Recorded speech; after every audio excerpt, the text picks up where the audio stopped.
Voilà, je suis de retour. J'ai fait un essai, j'ai remarqué que le son sur la vidéo, c'est que on n'entendait pas bien ce que je disais. Or, le message que je tiens à faire passer ce matin est très important. Et je trouve que ce matin, je suis plutôt bien inspiré. Et donc, le perfectionniste que je suis ne pouvait pas laisser passer ça. Donc, j'ai décidé de refaire une autre vidéo pour que vous puissiez correctement m'entendre. Parce que je me suis écouté moi-même. Je me suis dit, waouh, franchement, quelle inspiration tu as eu ce matin. Donc, il fallait vraiment que je refasse cette vidéo. Donc, la question qu'on se pose dans cette vidéo, c'est pourquoi je dois aller déposer 5 ou 6 millions dans un compte. C'est une autre forme d'approche. Moi, je vous ai proposé une autre approche dernièrement. L'approche qui est celle d'avoir quelqu'un qui se porte garant pour vous et qui signe une prise en charge et qui se porte garant pour vous, tout simplement. Mais il existe une autre approche, c'est celle des fameux 5 millions ou 6 millions dans un compte. Cette voie-là n'est pas du tout mauvaise. Seulement, il faut savoir à quel moment l'utiliser. On utilise cette voie-là quand il n'est pas possible d'utiliser l'approche que je vous ai présentée la dernière fois. C'est-à-dire, vous n'avez personne pour vous prendre en charge, vous n'avez personne qui vous accueille en France ou qui accepte de se porter garant pour vous. À ce moment-là, vous dépendez de vous-même. Beno Mosi Yomoko Oza Yomoko.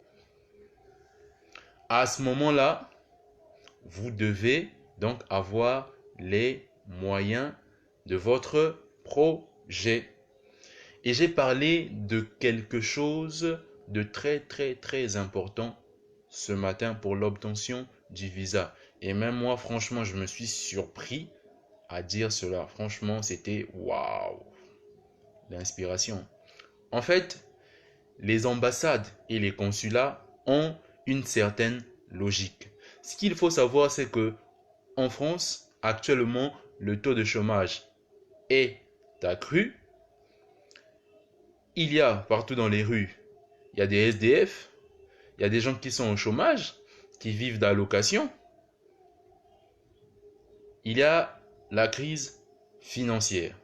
Donc, eux-mêmes ont déjà beaucoup de cas sociaux à gérer, ont beaucoup de problèmes à gérer actuellement. Et donc, la logique de l'ambassade ou du consulat, c'est d'accueillir en France des gens qui ont les moyens pour y vivre. Donc, quand vous allez au consulat, à l'ambassade, vous devez vous présenter avec la logique suivante. Je vais en France, je suis dans la première approche, j'ai un parent qui m'accueille, qui se porte garant pour moi. J'y vais, voilà son identité, j'ai sa pièce d'identité, la preuve, vous montrez. Et pour montrer qu'il a les moyens pour vous accueillir et pour se porter garant, pour vous prendre en charge, bulletin de paye, justificatif de logement, donc une de ses factures, et justificatif de ressources, donc bulletin de paye. Ça, c'est dans l'approche que moi, je vous ai proposé, celle que j'ai utilisée à l'époque.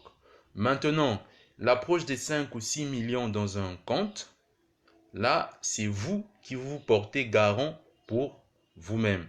Donc, si vous dites que vous-même, vous allez assumer vos charges, vous devez prouver que vous êtes capable de bel et bien assumer vos charges.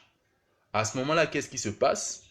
On vous dit, bon, en moyenne, un étudiant a besoin de 800 € pour vivre par mois. 800 € par mois pour vivre en province. Et à Paris, l'étudiant a besoin d'en moyenne 1000 € pour vivre. Donc, pour les 9 mois ou 10 mois de votre scolarité, vous devez nous présenter 8 000 € ou 10 000 €. Vous devez prouver cela. Donc, c'est à ce moment-là qu'on prend les 5-6 millions et qu'on va les mettre dans un compte pour pouvoir justifier la présence de ces fonds qui sont exigés par l'ambassade. Donc, je vous ai présenté la logique des ambassades et des consulats. Si vous vous présentez à l'ambassade dans la logique de dire que, bon, moi j'ai personne pour m'accueillir en France, j'ai mon billet d'avion, j'ai une inscription, je vais arriver à l'ambassade, donnez-moi le visa, je vais arriver en France, Dieu va faire, j'ai aucune idée de comment je vais faire sur place, mais je vais me débrouiller. À ce moment-là, garantie, vous allez louper votre visa, le visa vous sera refusé.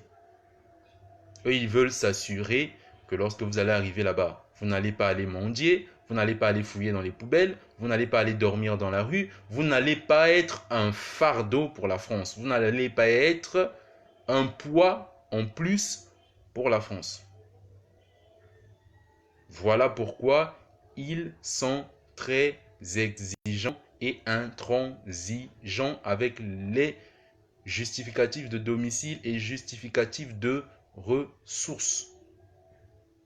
Donc la logique, c'est d'arriver de dire, je me prends en charge, voici mon compte, voici les preuves, j'ai les papiers bancaires qui prouvent que j'ai suffisamment d'argent pour tenir déjà ma première année, j'ai 8 000, 9 000 euros dans un compte. Donc c'est un peu ça la logique des ambassades et des consulats. C'est pareil pour ceux qui voyagent pour d'autres raisons que les études ou autre. Si vous allez par exemple avec un visa, vous allez demander un visa touristique de 3 mois, ils vont évaluer à peu près combien avez-vous besoin pour pouvoir tenir 3 mois en France. Logement et tout le reste compris. Ils vont faire une estimation de ce que vous devez avoir comme argent pour pouvoir tenir durant les 3 mois de votre visite en France. Une autre approche, ce sera d'avoir quelqu'un qui vous accueille. Du coup, on vous exigera un peu moins. Donc, c'est un peu ce jeu-là qu'il faut maîtriser. On ne va pas à l'ambassade pour dire que bon, Dieu va faire, je vais arriver et puis on verra, je vais me débrouiller, je ne sais pas comment je vais faire quand je vais arriver, mais on verra. On ne va pas à l'ambassade avec cette logique-là. On va à l'ambassade avec des preuves solides, des justificatifs solides, un dossier costaud et ça augmente vos chances d'avoir un visa. Donc voilà, c'est ce que je tenais à vous dire.